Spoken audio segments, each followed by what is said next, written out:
Hello students, welcome to science institute. हमने पिछले lecture में पढ़ी थी हीट ऑफ न्यूट्रलाइजेशन, उदासीनीकरण की ऊष्मा। उसकी डेफिनेशन हमने कर ली थी। उसको ज्ञात करने का तरीका पढ़ा था हमने, उसका मेजरमेंट पढ़ा था कि आपको इसे मेजर करना हो प्रैक्टिकली तो किस तरह से मेजर करेंगे। ये सारा का सारा पार्ट हम कल के लेक्चर में कर चुके हैं। आज हम बात करेंगे हीट ऑफ कंबशन पर, मतलब दहन ऊष्मा पर बात करेंगे। आज का जो हमारा टॉपिक रहेगा वो रहेगी दहन ऊष्मा। दहन ऊष्मा मतलब heat of combustion. Heat of combustion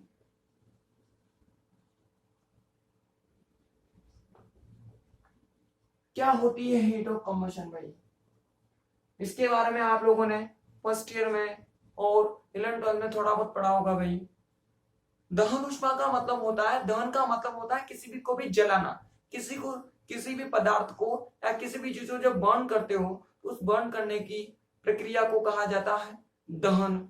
मतलब किसी भी पदार्थ को जलाओगे, आप बर्न करोगे, किसकी उपस्थिति में? ऑक्सीजन की उपस्थिति में। किसी भी पदार्थ को, किसी भी केमिकल कंपाउंड को ऑक्सीजन की उपस्थिति में बर्न करना या जलाना कहलाता है दहन। और इस अभिक्रिया में या इस प्रोसेस में जो भी हीट बाहर निकलती है, जो ऊष्मा उत्सर्जित होती है, उस ऊष्मा को कहा जाता है दहन ऊष्मा या हीट ऑफ कंबशन। बिल्कुल सिंपल सी डेफिनेशन है कि किसी भी केमिकल कंपाउंड को ऑक्सीजन की उपस्थिति में जलाया जाए, किसी भी केमिकल कंपाउंड को ऑक्सीजन की उपस्थिति में बर्न किया जाए, जलाया जाए, तो इस स्थिति में जो ऊष्मा बाहर निकलेगी उस ऊष्मा को कहा जाता है दहन ऊष्मा। अब पदार्थ की मात्रा हमेशा कितनी लेनी है आपको? 1 मोल, क्योंकि जितनी भी हीट होती है, जितनी भी ऊष्माएं हम परिभाषित करते हैं, सभी 1 मोल के लिए ज्ञात की जाती है। सारी की सारी 1 मोल क्वांटिटी पर होती है। तो 1 मोल पदार्थ को ऑक्सीजन की उपस्थिति में जलाने पर या बर्न करने पर जो ऊष्मा बाहर निकलेगी उसे कहोगे दहन ऊष्मा या हीट ऑफ कंबशन। एग्जाम्पल तो हमने बहुत सारे किए, जैसे कि मैंने कार्बन को ऑक्सीजन की उपस्थिति में, कार्बन की मैंने रिएक्शन ऑक्सीजन की से करवाई, तो मैंने इसको क्या किया होगा? बर्न नहीं किया होगा, तो क्या बनेगी? CO2 बनेगी। और आपको पता है इसमें कितनी एनर्जी बाहर निकलती है? 393 किलो जूल ऊर्जा बाहर निकलती है। बोलो निकलती है कि नहीं निकलती? उसके बाद हमने बेंजीन को किया था, बेंजीन की बर्निंग करवाई थी हमने, दहन करवाया था। बताओ, मैंने बताया था फॉर्मूला आपको कि जितने भी कार्बन हो सबको CO2 की फॉर्म में, जितने भी हाइड्रोजन हो सबको किस फॉर्म में बाहर निकालना है? H2O की फॉर्म में बाहर निकालना है। अब यहाँ से फिर ऑक्सीजन को बैलेंस कर लो। देखो 12 तो इधर की तरफ, 3 उधर की तरफ, 15 हो गया, तो 15/2 कर दो आप यहाँ पे। इसमें जो एनर्जी बाहर निकलेगी, जो ऊष्मा बाहर निकलेगी, वो होती है 781 किलो कैलोरी। आ गई बात समझ में? तो किसी भी पदार्थ को या किसी भी केमिकल कंपाउंड को, बहुत सारे केमिकल कंपाउंड होते हैं, ऑक्सीजन के साथ बर्न करोगे, जलाओगे, तो जो ऊष्मा बाहर निकलेगी उसे कहा जाता है दहन ऊष्मा। और ये दोनों उसके क्या हो जाएंगे? एग्जाम। ऐसे बहुत सारे एग्जाम्पल है, बहुत आएंगे भी आगे, तो किसी को भी उठा के लिखो, आपका इसका दहन ऊष्मा का एग्जाम्पल बन जाएगा। फटाफट से डेफिनेशन लिखो भाई। एक मोल पदार्थ को ऑक्सीजन की उपस्थिति में,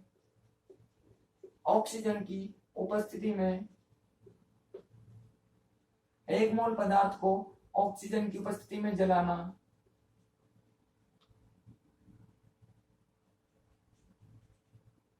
उस पदार्थ का दहन कहलाता है।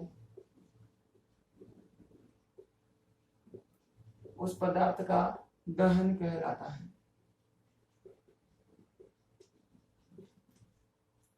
इस प्रक्रिया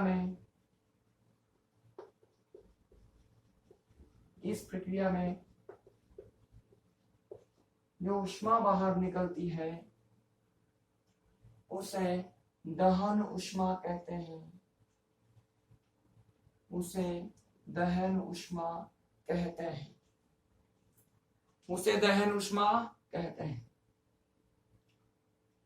अगली लाइन से लिखो, यदि दहन ऊष्मा, यदि दहन ऊष्मा 25 डिग्री सेल्सियस ताप तथा 1 एटीएम दाब पर 25 डिग्री सेल्सियस ताप तथा 1 एटीएम दाब पर ज्ञात की जाती है तो इसे मानक दहन ऊष्मा कहते हैं। इसे मानक दहन ऊष्मा कहते हैं। ये लाइन तो हम हर बार लिखते हैं भाई कि जब भी किसी भी ऊष्मा को अगर आप 25 डिग्री सेल्सियस ताप और 1 एटीएम प्रेशर पर कैलकुलेट करते हो तो उसके आगे मानक वर्ड लग जाता है, स्टैंडर्ड वर्ड लग जाता है। उस चीज को आप क्या कहोगे? स्टैंडर्ड कहोगे, मानक कहोगे, तो नॉर्मल सी चीज है। इसके बाद लिख लो दोनों एग्जाम्पल। आप लोग लिखिए,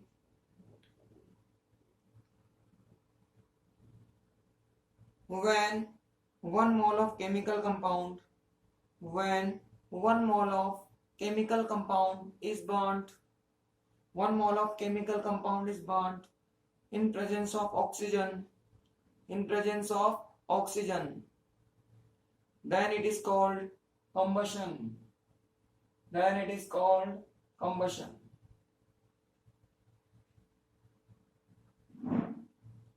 In this process, releasing heat is called, in this process releasing heat is called heat of combustion. Releasing heat is called heat of combustion. Heat of combustion.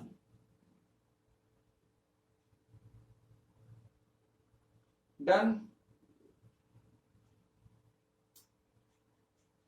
आ गई बात समझ में? नेक्स्ट टाइम से लिखो, when heat of combustion is calculated, when heat of combustion is calculated or measured, calculated or measured at 25 degree Celsius temperature, 25 degree Celsius temperature and 1 atm pressure, 1 atm pressure, then it is called standard heat of combustion.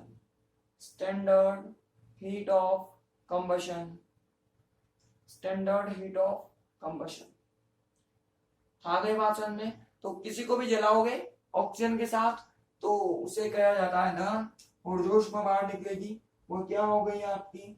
दहन ऊष्मा होगी, heat of combustion. अब लिख करेंगे इसका measurement.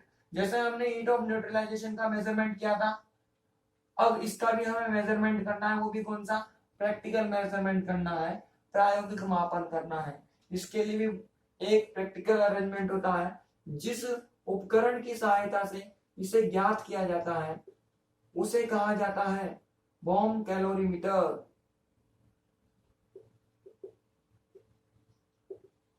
क्या नाम होता है भाई उसका?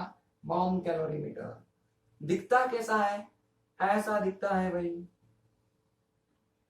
एक छोटा सा बॉक्स होता है, टीनी सा बॉक्स, लगभग जिसका मास कितना हो? 1 ग्राम का मास हो, 1 ग्राम के जितना सा एक बॉक्स होता है, बहुत छोटा सा बॉक्स होता है।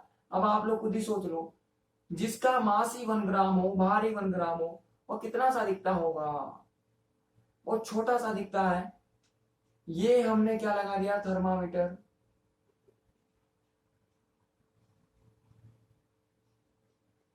ऐसा रखा होता है। इसमें हमने क्या रखा? एक हमने बीकर लिया, पात्र लिया, कोई भी पोर्ट ले लिया, इसके अंदर हमने वाटर को फिल कर दिया और टेम्परेचर को कैलकुलेट करने के लिए क्या लगा दिया? थर्मामीटर लगा दिया, और ये यहाँ पर रखा होता है। बॉम कैलोरीमीटर एक छोटा सा बॉक्स होता है जो ऐसा करके यहाँ पर रखा होता है, इसके अंदर पानी के अंदर रखा होता है भाई। अभी इसकी अंदर की अरेंजमेंट कैसी होती है उस पर एक गौर फरमा लेते हैं। ये जो छोटा सा बॉक्स है ये कुछ ऐसा होता है, इसके अंदर ऐसा ऐसा होता है भाई, इस छोटे से बॉक्स में।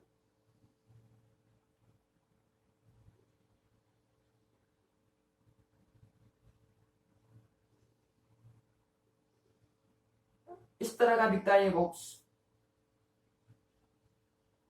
जिसमें यहां पर एक पाइप लगा होता है,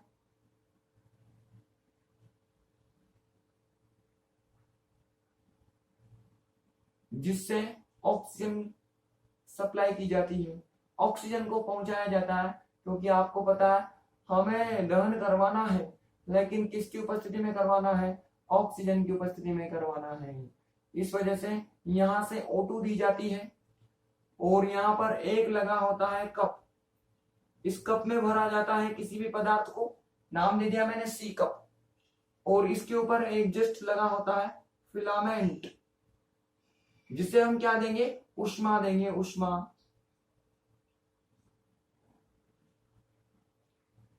क्योंकि अपने आप तो जलेगा नहीं, हमें बाहर से क्या देनी पड़ेगी, ऊष्मा देनी पड़ेगी। इस तरह का इसके अंदर अरेंजमेंट होता है।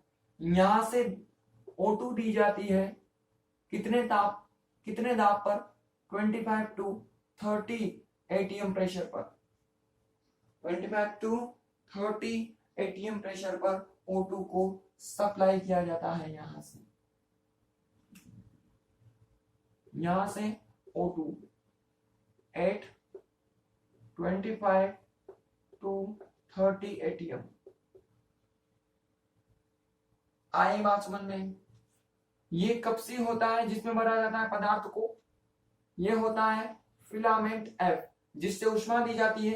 यहाँ पर पदार्थ को भरा जाएगा, इससे ऊष्मा दी जाएगी, ताकि ऑक्सीजन की उपस्थिति में यहाँ पर रखे हुए पदार्थ का दहन हो जाएगा। इस तरह का अरेंजमेंट होता है। ये होता है बॉम्ब कैलोरीमीटर, और ये रखा होता है इस तरह एक पात्र में, ये जिसके चारों ओर पानी भरा होता है, और टेम्परेचर को कैलकुलेट करने के लिए एक स्केल लगा होता है।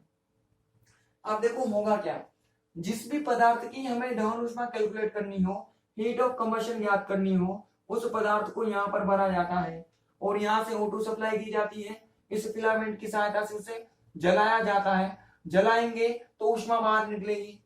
आई बात समझ में? जैसे ही उस पदार्थ का कंबशन होगा, दहन होगा, ऊष्मा बाहर निकलेगी। ऊष्मा बाहर निकलेगी तो उसे ग्रहण कौन करेगा? जैसे कि हमने कल देखा था, जब हमने हीट ऑफ न्यूट्रलाइजेशन कैलकुलेट की थी, उदासीनीकरण की ऊष्मा कैलकुलेट की थी, तो ऊष्मा बाहर निकली, लेकिन उसको ग्रहण कौन करेगा?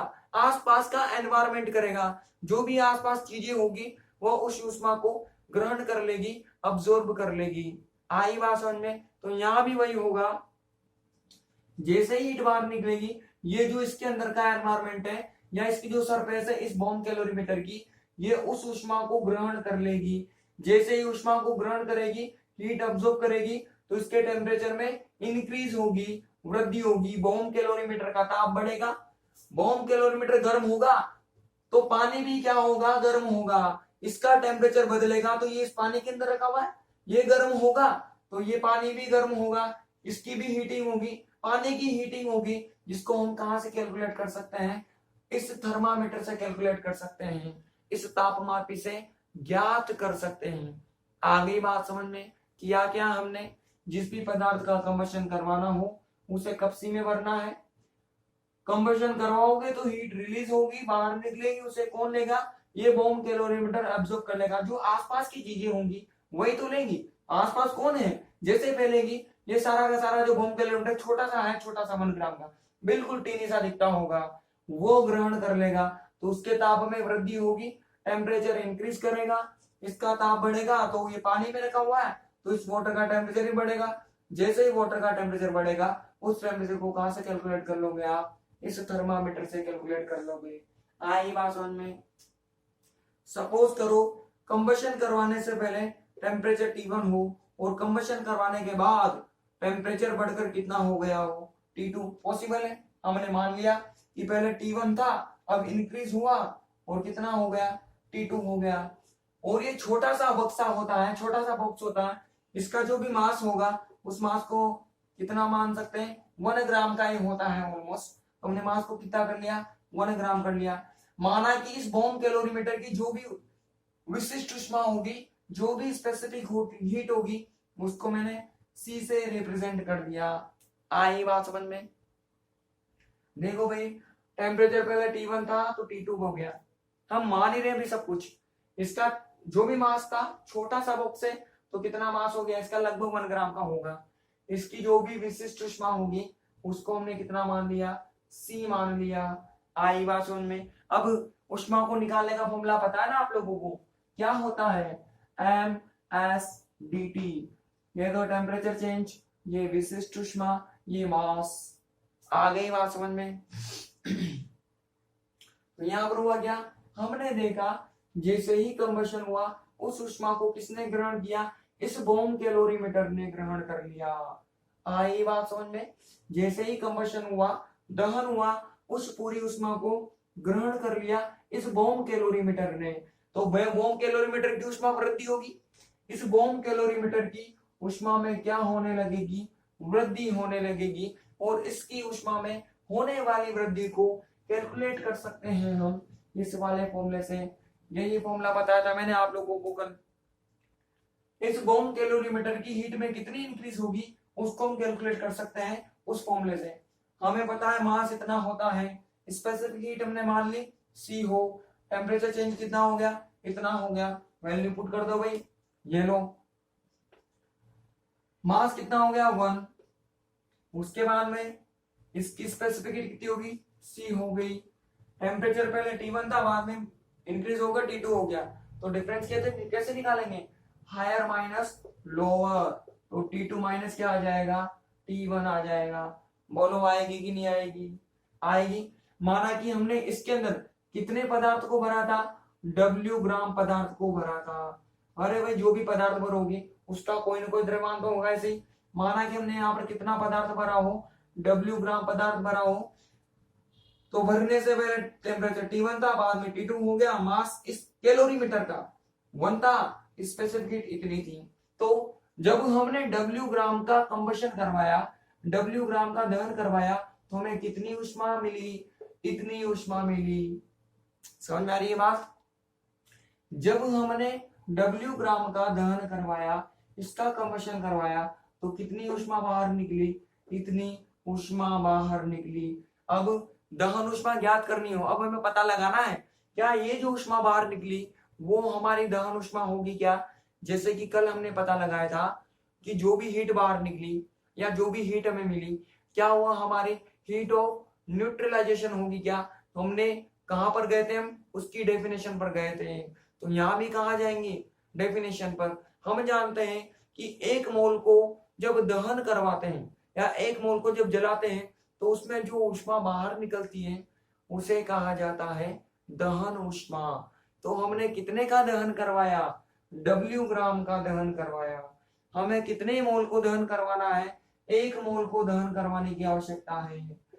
अब आप जान दो 1 मोल में कितना भार होता है, उसका मोलर मास होता है। 1 मोल का भार कितना होता है, उसके मोलर मास के बराबर, उसके परमाणु द्रव्यमान के बराबर होता है। आ गई बात समझ में? हमने W का करवाया तो इतना मिला, हमें 1 मोल का करवाने की रिक्वायरमेंट है।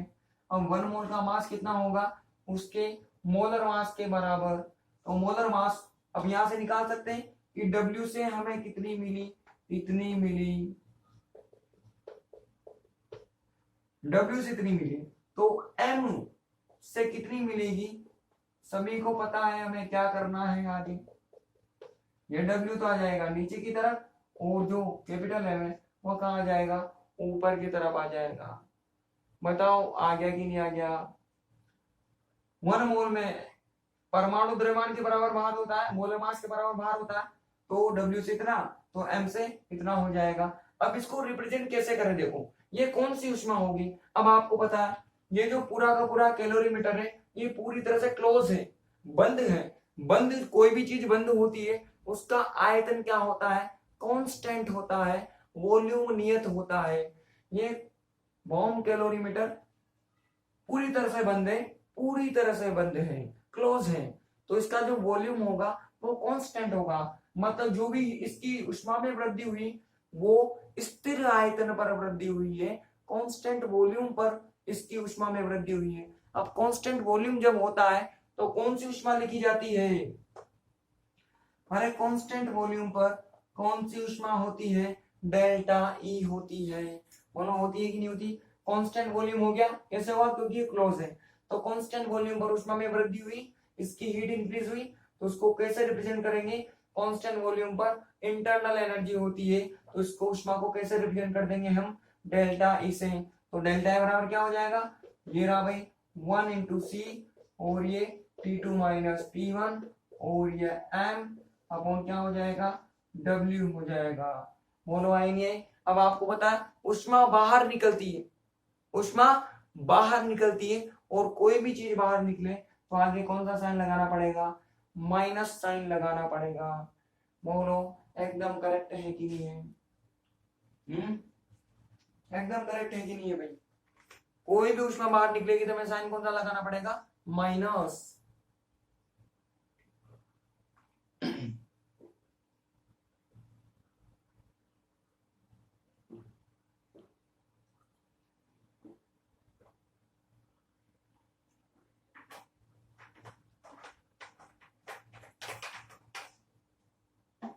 ठीक, तो इस तरह से हम किसी भी पदार्थ की दहन ऊष्मा ज्ञात कर सकते हैं, उसकी हीट ऑफ कंबशन कैलकुलेट कर सकते हैं। आई नहीं आई बात समझ में? समझ में आई हो तो भी कमेंट करना है, और नहीं आई हो तो भी कमेंट करना है। करोगे तभी तो पता लगेगा भाई। ठीक, फटाफट से लिखो भाई। मेजरमेंट टॉपिक डाला आप लोगों ने, लिखो इसके अंदर दहन ऊष्मा का मापन, दहन ऊष्मा का मापन मोम कैलोरीमीटर की सहायता से किया जाता है। मोम कैलोरीमीटर की सहायता से किया जाता है।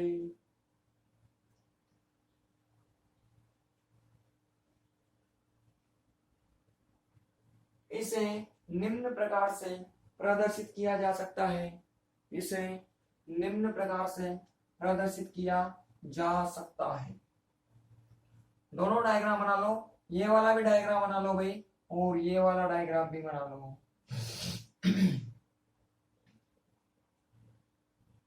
दोनों डायग्राम बना लो, जल्दी बना लो। आप लोग लिखो heat of combustion, heat of combustion can be measured, heat of combustion can be measured by bomb calorimeter, can be measured by bomb calorimeter, bomb calorimeter. It can be represented, it can be represented in following way, it can be represented in following way. फटाफट से diagrams बनाओ दोनों।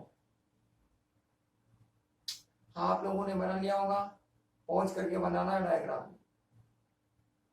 लिखो diagrams के नीचे चित्रानुसार,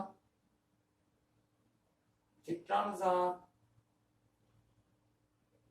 calorimeter एक छोटा सा, कैलोरीमीटर एक छोटा सा बॉक्स होता है, एक छोटा सा बॉक्स होता है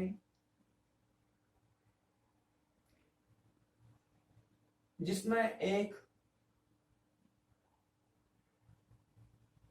कप लगा होता है, जिसमें एक कप सी लगा होता है।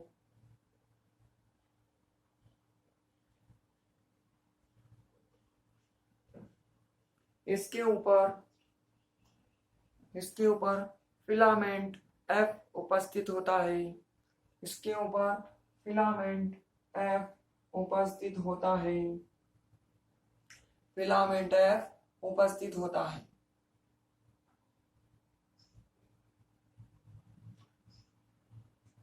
तथा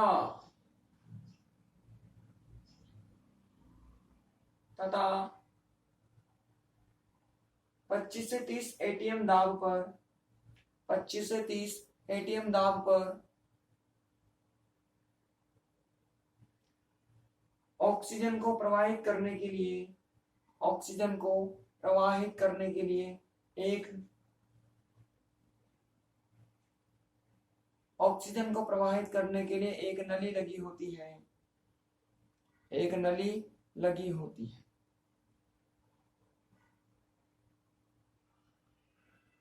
जिस पदार्थ का दहन करवाना होता है, जिस पदार्थ का दहन करवाना होता है उसे कप सी में रखा जाता है, उसे कप सी में रखा जाता है, उसे कप सी में रखा जाता है।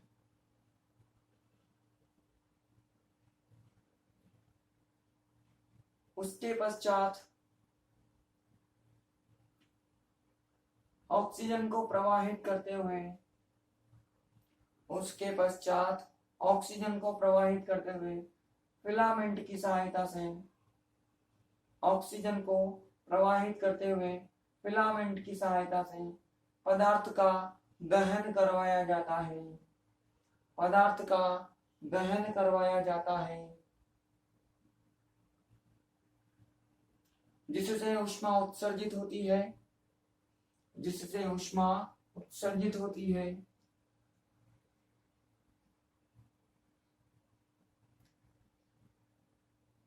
इस ऊष्मा को कैलोरीमीटर ग्रहण कर लेता है, इस ऊष्मा को कैलोरीमीटर ग्रहण कर लेता है, जिससे कैलोरीमीटर के ताप में वृद्धि हो जाती है, कैलोरीमीटर के ताप में वृद्धि हो जाती है। कैलोरीमीटर का ताप बढ़ने के कारण, कैलोरीमीटर का ताप बढ़ने के कारण जल के ताप में भी वृद्धि हो जाती है, जल के ताप में भी वृद्धि हो जाती है, जिसे थर्मामीटर के द्वारा ज्ञात किया जा सकता है, जिसे थर्मामीटर के द्वारा ज्ञात किया जा सकता है। अगली लाइन से लिखो, माना कि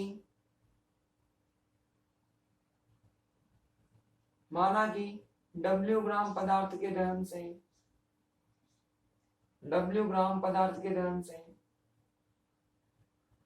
ताप T1 से बढ़कर T2 हो जाता है, ताप T1 से बढ़कर T2 हो जाता है। यदि कैलोरीमीटर का द्रव्यमान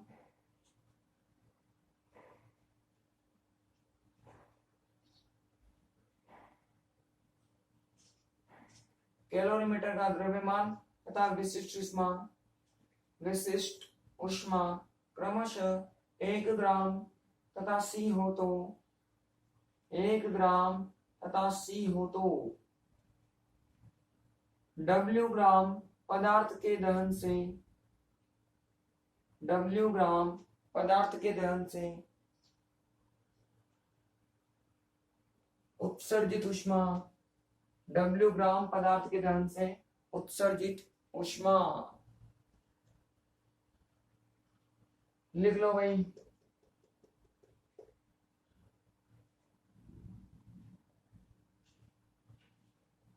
लिख लिया?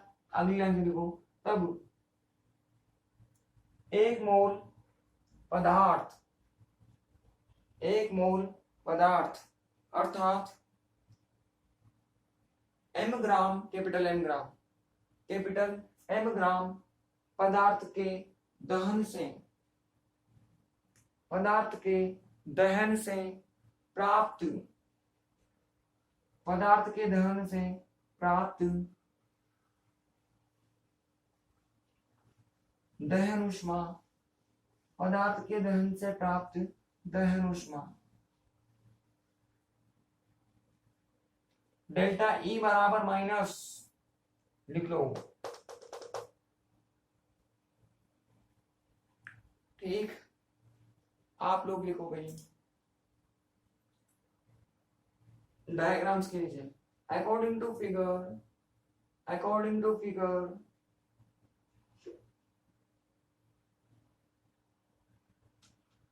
bomb calorimeter is a small box, bomb calorimeter is a small box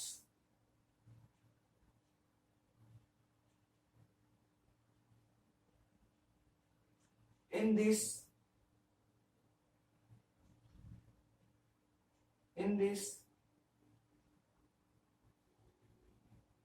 cup C, cup C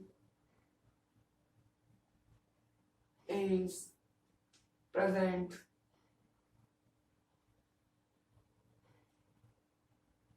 of filament F is attached above cup C.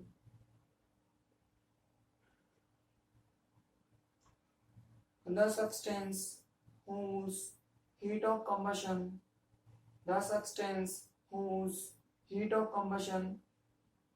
is to be determined. The substance whose heat of combustion is to be determined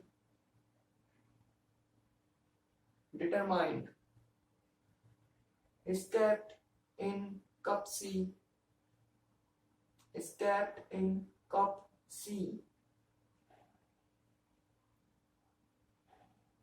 This substance is burnt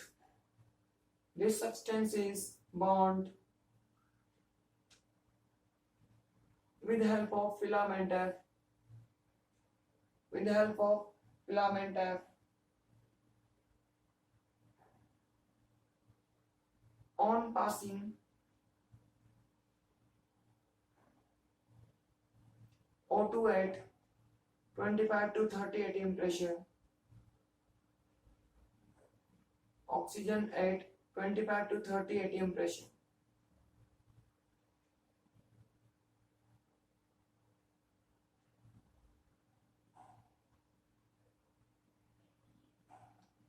Due to combustion, heat is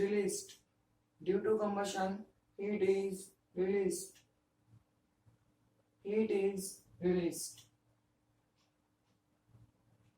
This heat is absorbed by calorimeter. So its temperature increased.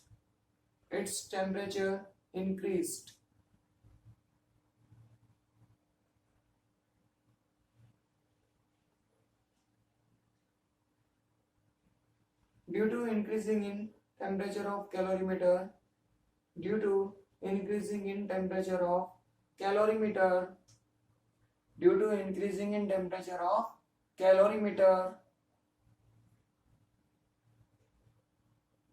temperature of water is also increased.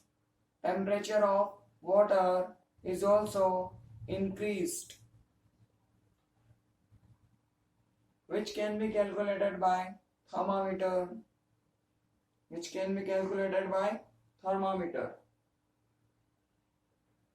Next line से लिखो,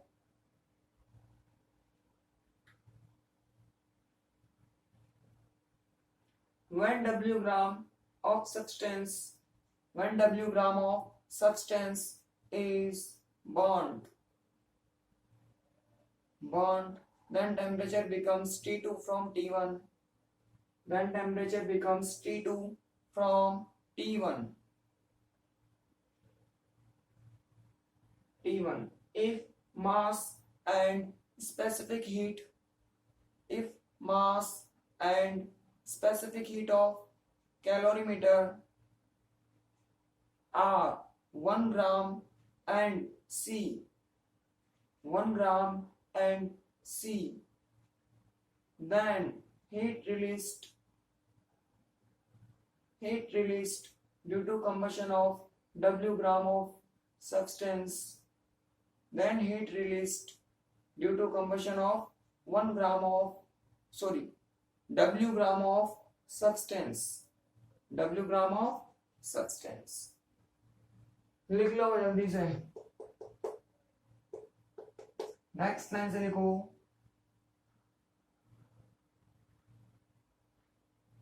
heat of combustion obtained from burning of 1 mole or m gram of substance burning of 1 mole और m gram of substance, लिख लो delta E is equal to इतना। Minus क्यों आया? क्योंकि heat release हो रही है, बाहर निकल रही है। ठीक, अब देखो डेल्टा ए की वैल्यू से हम चाहे तो डेल्टा एच भी कैलकुलेट कर सकते हैं। कैसे कैलकुलेट कर सकते हैं भाई? Delta E is equal to क्या होता है? Delta E plus delta N G R T. बोलो होता है कि नहीं होता? यहां से डेल्टा ई आ जाएगा तो वैल्यू पुट करके हम चाहे तो डेल्टा एच भी कैलकुलेट कर सकते हैं। लिखो अगली लाइन से, डेल्टा ई की सहायता से निम्न प्रकार डेल्टा एच ज्ञात किया जा सकता है। डेल्टा ई की सहायता से निम्न प्रकार डेल्टा एच ज्ञात किया जा सकता है। By delta E delta H can be calculated. By delta E delta H can be calculated. ठीक, ये हो गई हमारी हीट ऑफ कंबशन की डेफिनेशन, उसको मेजर करने का तरीका। मतलब अगर हमें एक्सपेरिमेंटली उसको मेजर करना हो तो हमें कैसे मेजर करना पड़ेगा? तो हमने देखा कि हमें किसको यूज करना पड़ेगा? बॉम कैलोरीमीटर को यूज करना पड़ेगा। इसकी सहायता से किसी भी पदार्थ की दहन ऊष्मा या हीट ऑफ कंबशन कैलकुलेट की जा सकती है। कल बात करेंगे इसके एप्लीकेशंस पर, दहन ऊष्मा के अनुप्रयोग पर। मतलब अगर किसी भी पदार्थ की दहन ऊष्मा हमें पता हो तो उसकी सहायता से हम क्या क्या कर सकते हैं, मतलब कौन कौन सी जानकारियों के बारे में पता लगा सकते हैं, वो सब चीजें किसमें आ जाएगी? इसके एप्लीकेशन में या अनुप्रयोगों में आ जाएगी। तो इसके अनुप्रयोग हम कल पढ़ेंगे और कल अगली ऊष्मा को स्टार्ट करेंगे हीट ऑफ कंबशन के जस्ट बाद वाली। ठीक है भाई, इस लेक्चर में जो भी दिक्कत हो, जो भी समस्याएं हो, प्रॉब्लम्स हो, वो मुझे आप कमेंट कर सकते हो। बाकी कल मिलते हैं।